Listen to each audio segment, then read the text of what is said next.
बहुत से लोग जब लाइट और जीरो शुगर चीजें खरीदते हैं तो सोचते हैं कि ये सचमुच उनके लिए अच्छा है। इन चीजों में चीनी की जगह कृत्रिम मिठास होती है, जैसे कि सुक्रालोज, सैकरिन या एस्पार्टम।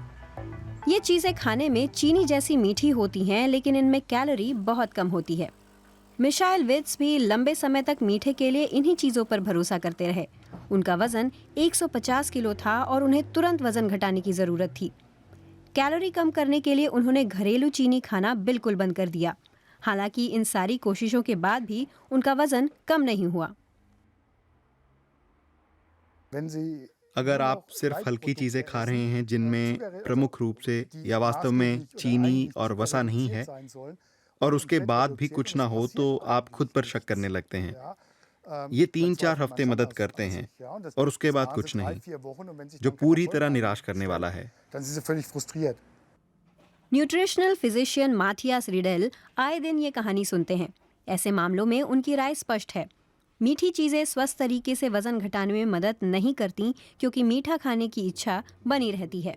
स्वीटनर शरीर के अंदर इंटेस्टाइन में मौजूद रिसेप्टरों से चीनी की तरह ही रिएक्शन करते हैं और मीठे की चाहत को बनाए रखते हैं।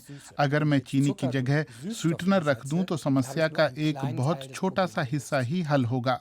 मोटापा वास्तव में बहुत ज्यादा कार्बोहाइड्रेट और अत्यधिक कम सब्जियों के कारण आता है। मैं ये समस्या स्वीटनर से हल नहीं कर सकता।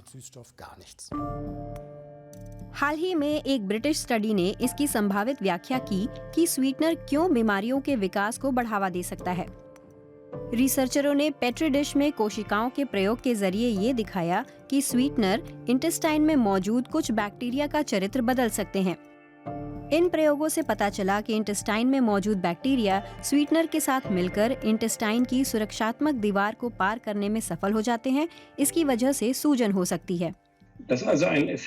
ये ऐसा असर है जिसके बारे में हम पहले नहीं जानते थे। ये पहली बार है। हाँ, अगर ये सचमुच ऐसा ही है तो फिर जाहिर है कि चिंता की बात है।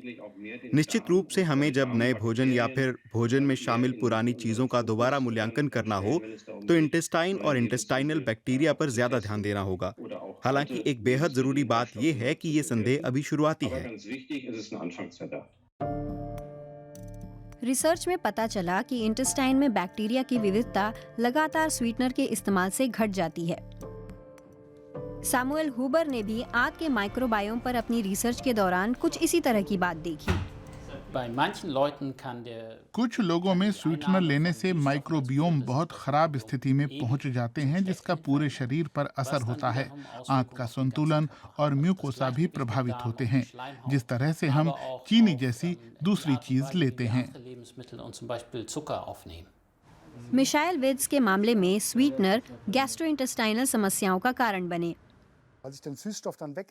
जब मैंने स्वीटनर छोड़े तो डायरिया भी चला गया। मेरा पेट दर्द भी खत्म हो गया। फिर मैंने महसूस किया कि ये तो मेरे लिए कुछ भी नहीं है। डॉक्टर कहते हैं कि कृत्रिम मिठास से जितना संभव हो बचिए और चीनी का इस्तेमाल भी कम करिए। मैं कहूँगा धीरे धीरे चीनी की मात्रा कम करिए। सोचिए कि क्या कॉफी में चीनी जरूरी है? नहीं, या शायद पहले से आधी डालिए। फ्रूट जूस कम करिए, उसमें पानी मिलाइए। जहाँ भी हो सके चीनी की बचत करिए। मिशाइल विट्ज ने करीब 40 किलो वजन कम कर लिया है। अब उनका स्वाद भी बदल गया है। प्राकृतिक मिठास उनके लिए काफी है।